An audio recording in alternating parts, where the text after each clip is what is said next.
जब हम लोग ने पार्ट 1 में देखे थे, तेजोमय था और अपनी शांति, प्रेम और आनंद की कांति बिखरते हुए तरस भरी निगाहों के साथ दिखा और पूछ रहा था कि यीशु ने, तुम मुझे क्यों सताते हो?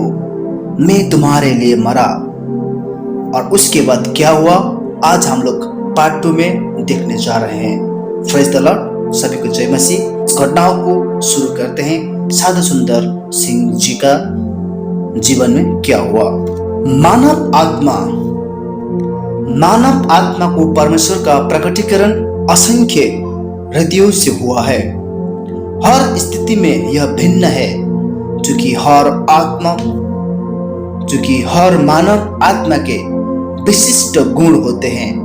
इसीलिए परमेश्वर भी अपनी आवश्यकता और अपने योग्य उद्देश्य के अनुसार प्रत्येक के साथ ईश्वर का व्यवहार भी भिन्न भिन्न होता है। इसके बावजूद कई मामलों में समानता होती है।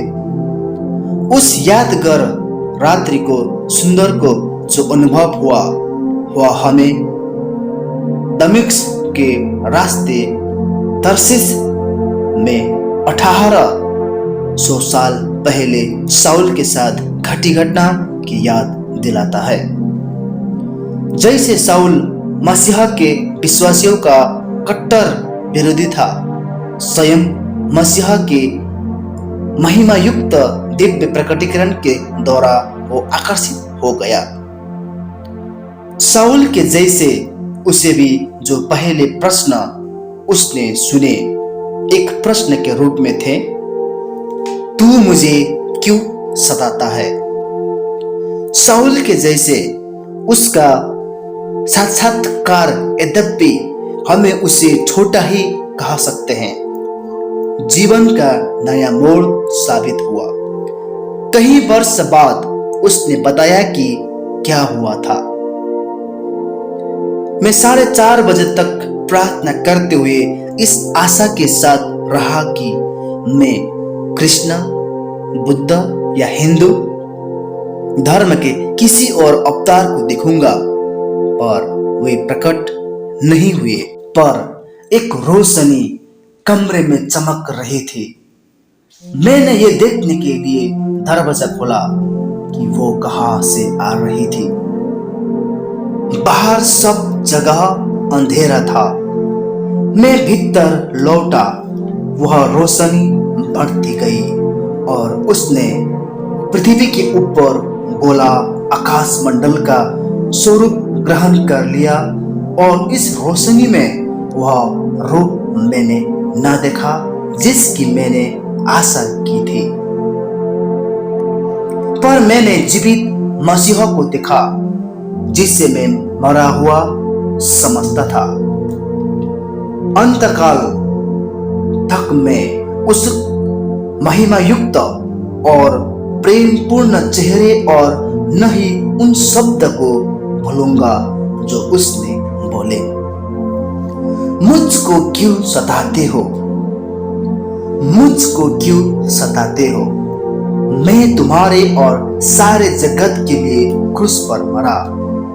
बिजली की तरह यह शब्द मेरे हृदय में चल उठे और सामने भूमि पर गिर पड़ा। मेरा हृदय आनंद और शांति से भर गया जिसे अभिव्यक्त नहीं किया जा सकता और मेरा जीवन पूर्णतः बदल गया था।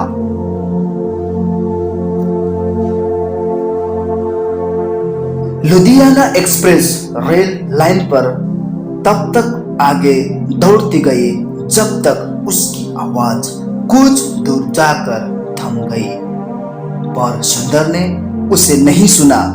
वैसे ही कमरे में अकेले भूमि पर झुका हुआ था।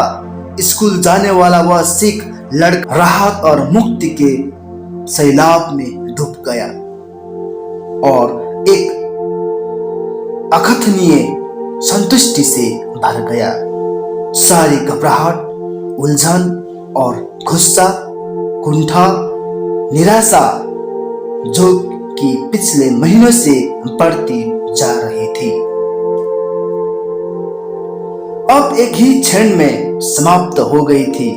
उस अनापेक्षित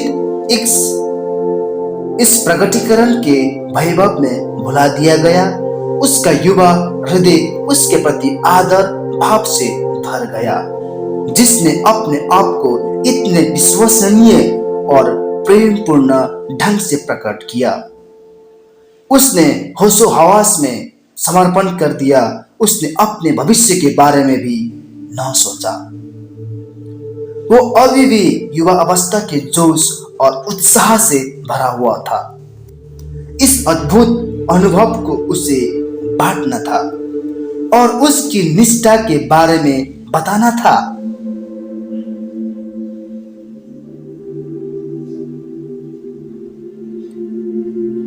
सुबह होने से पहले, जबकि आंगन खाली थी,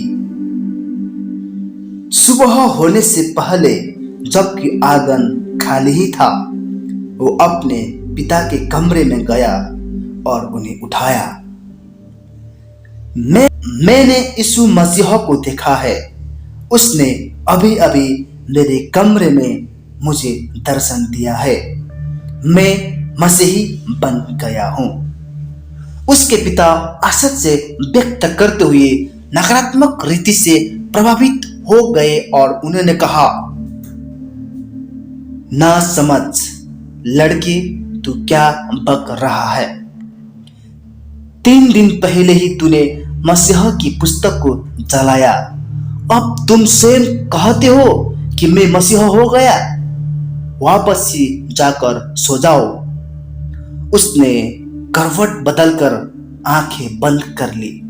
जहां तक उनका सवाल था, यह बात वही समाप्त हो गई थी।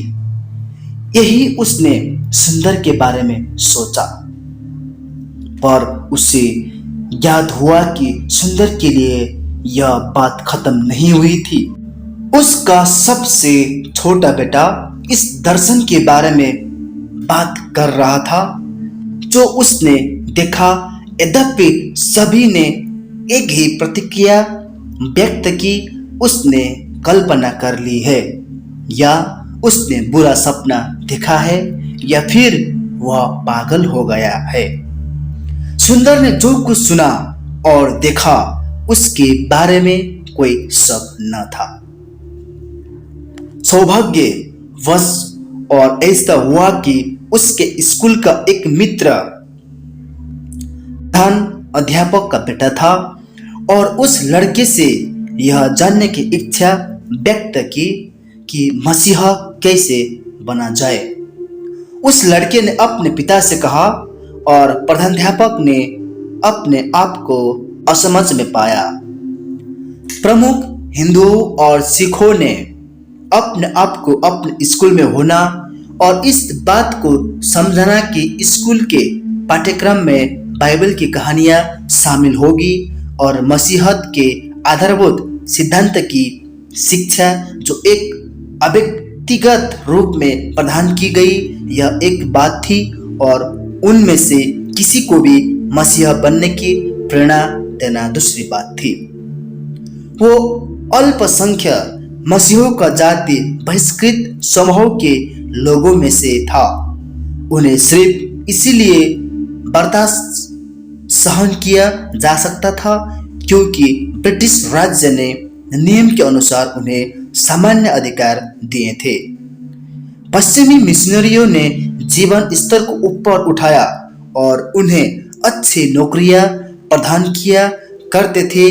इसके बावजूद उन्हें रिहा की दृष्टि से देखा जाता था।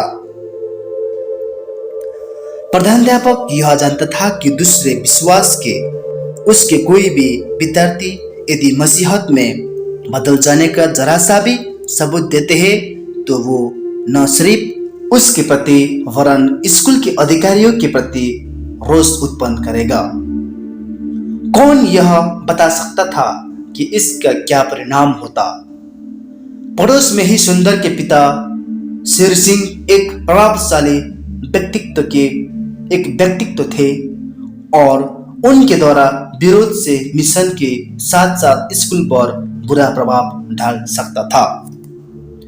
इसके बावजूद यहाँ वह लड़का था जो उस धर्म के बारे में जानने के लिए इच्छुक था, जिसका पहले उसने उपहास किया था। अब रोज दे रहा था कि वह मसीहा बनना चाहता है। इस भाव प्रवणता से कैसे इनकार किया जा सकता था। प्रधानाध्यापक ने ऐसी परिस्थिति में जो कुछ उसने बन पड़ता था उसने किया। प्रधान अध्यापक ने सुंदर को गुप्त रूप से बाइबल की शिक्षा देने के लिए जवाबदारी ली। कई महीनों तक यह शिक्षण का कार्य स्कूल खत्म होने के बाद के समय में किया जाता था। सुंदर ने पवित्र शास्त्र को पढ़ा, खास तौर पर सुसमाचारों को पढ़ा। उसका हृदय उसकी ओर अत्यधिक आकर्षित हो गया, जिसने उसे दिसंबर महीने की अंधेरी सुबह को उसे दर्शन दिया था। गलील के उस मनुष्य को जिसे पीड़ा भरे मार्ग ने अनंत कलवरी के क्रूस की अंतत कलवरी के क्रूस की ओर ले गया। उसके प्रभुत्व पर गौर करते हुए समय समय पर उसकी आंखों से आंसू छलक जाते थे। और उस सिख स्कूल के लड़के के मन में बाइबल की शर्त को छाप गहराई से पड़ी गई थी।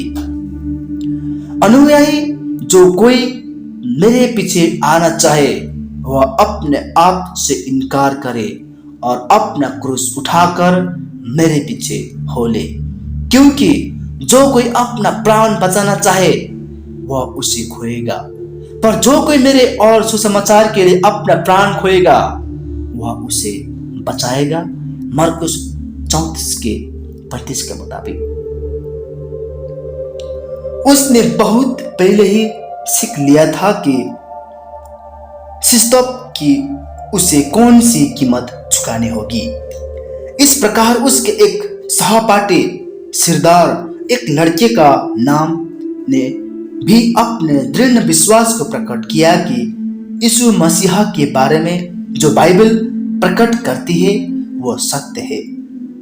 दोनों लड़के जो सिख परिवारों से थे, जब उनके परिवारों को उनके दृढ़ विश्वास के बारे में पता चला तब कड़े विरोध और दुर्व्यवहार के बावजूद वो अपने विश्वास में दृढ़ बने रहे। सुंदर के लिए अपने पिता से बुरे बर्ताव सहने से ज्यादा आसान अपने बड़े भाई का बर्ताव था। उसने निवेदन किया कि उन गंदे बहिष्कृत लोगों के साथ शामिल होकर परिवार के लिए बदनामी ना ला दो।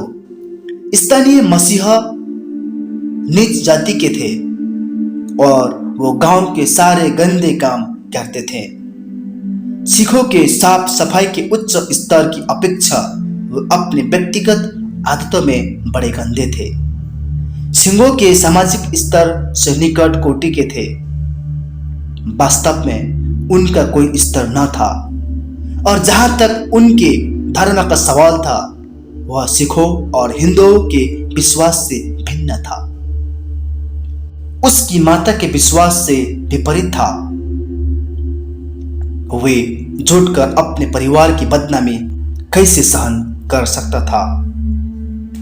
यह बहस उस प्रबोधन का सामना करने से ज्यादा कठिन थी जो उसके एक अंकल ने उसके सामने रखी। परिवार का वह आदरणीय बुजुर्ग सदस्य बहुत ही धनवान था।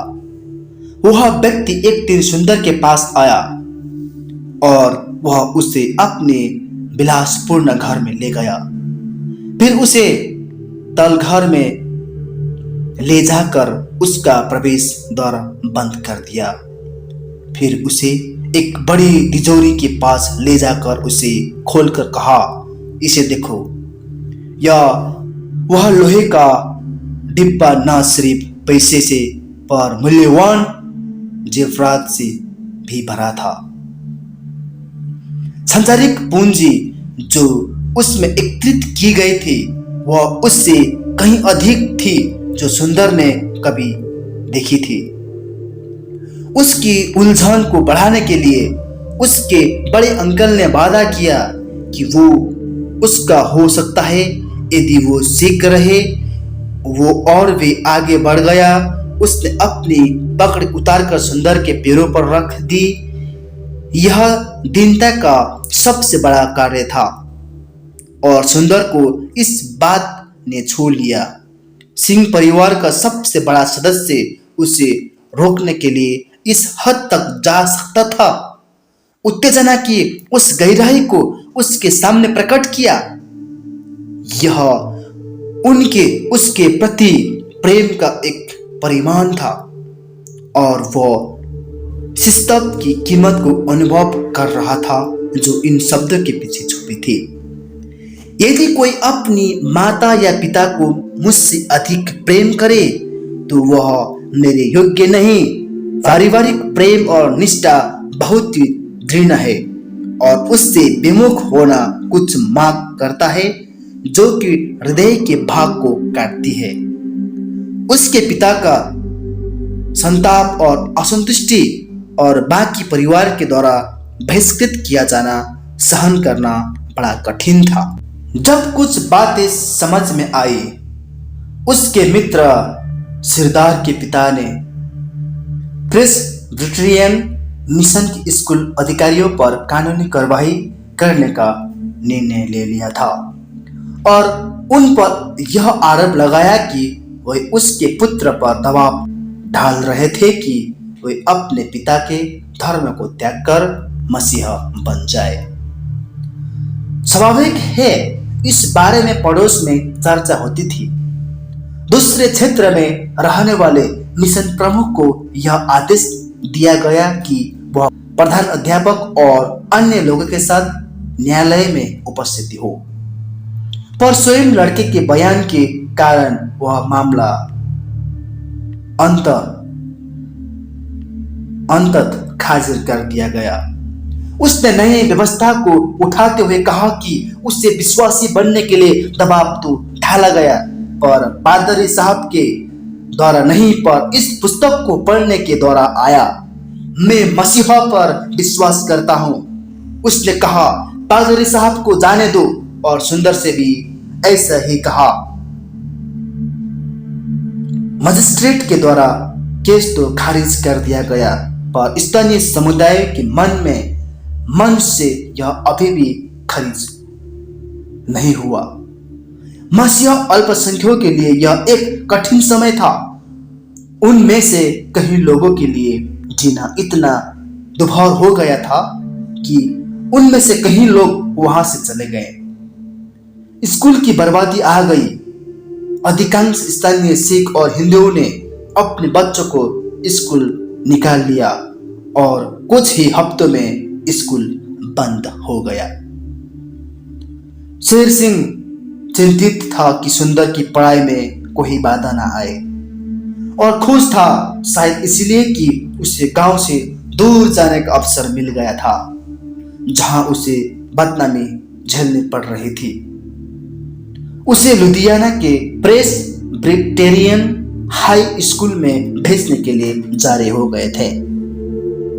सुंदर के लिए तो यह बहुत अच्छी बात हो गई मसीहा समाज में भेज दिया जाना जहां वो मुक्त रीति से अपने विश्वास को व्यक्त कर सकता था और उसके अनुसार जी सकता था।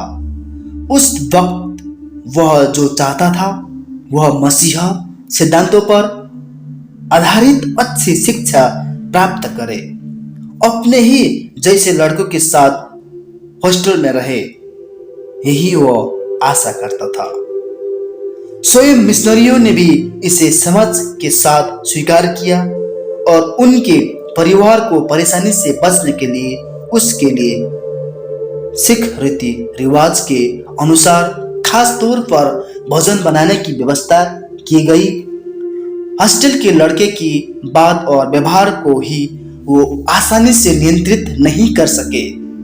सुंदर ने इसका कभी खुलासा नहीं किया जो उसे सबसे ज्यादा परेशान करता था, पर उसे यह जानकर सदमा लगा कि जिन लड़कियों के साथ वह अपनी मसीहा की भक्ति को बांटना चाहता था वह नामधारी मसीहा थे।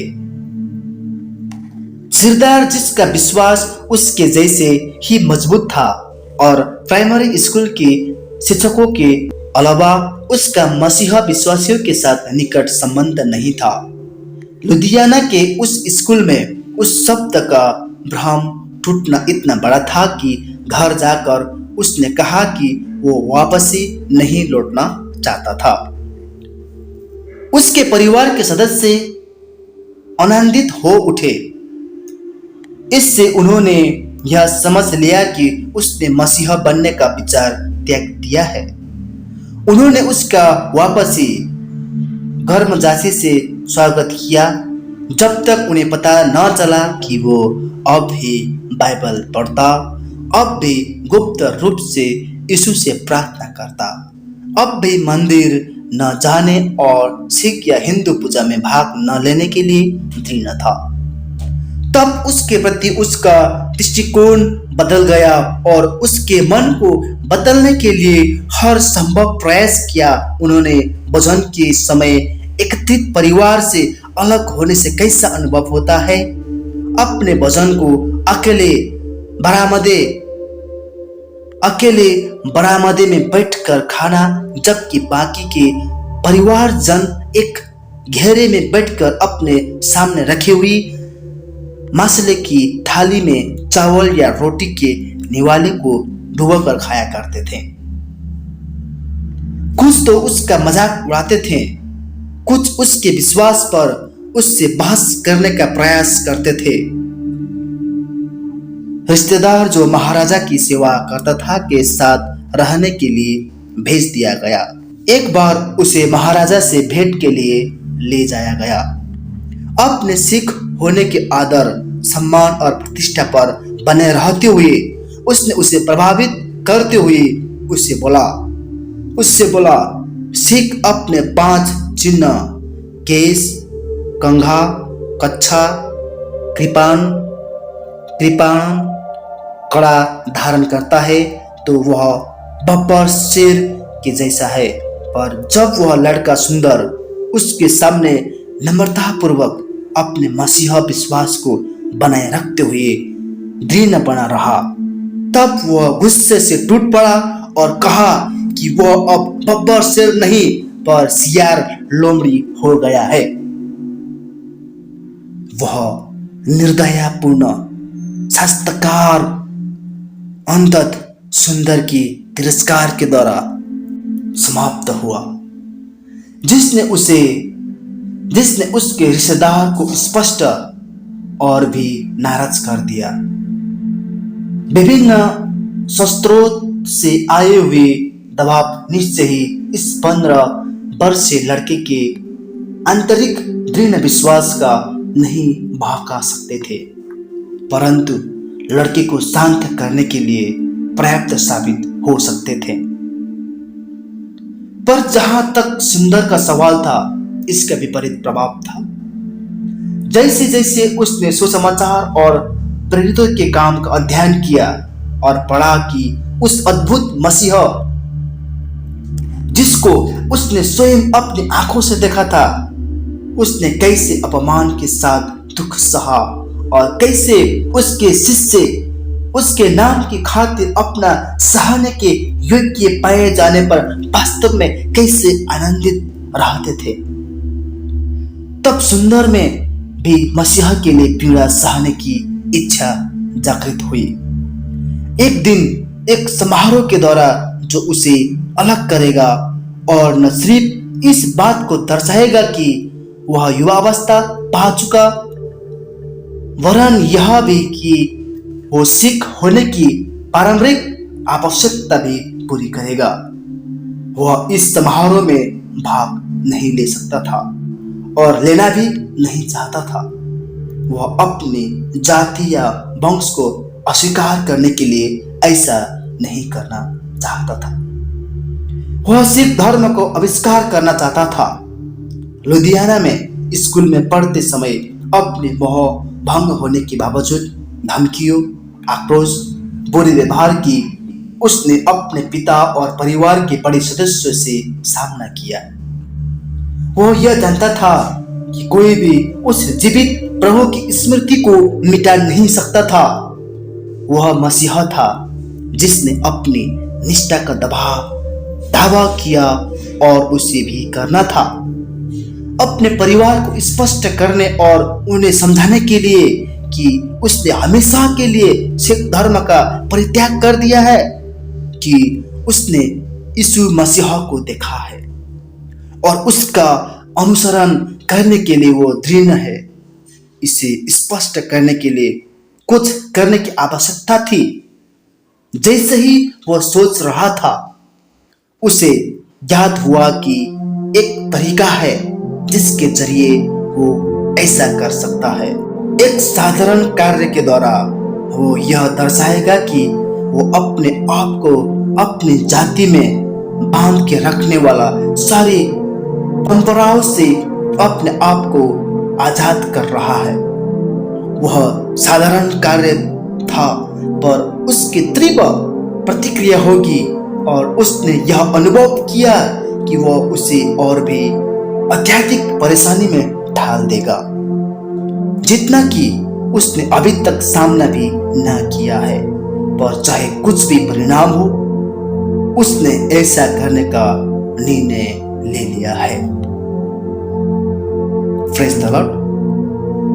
इस परेशानी के बाद साधु सुंदर सिंह का जीवन में क्या हुआ, हम लोग अगला पार्ट, तीसरा पार्ट में देखेंगे। तब तक प्रभु सभी को संभाल के रखे, सभी को प्रभु आशीष दे। आमीन। जय मसीह। Praise the Lord.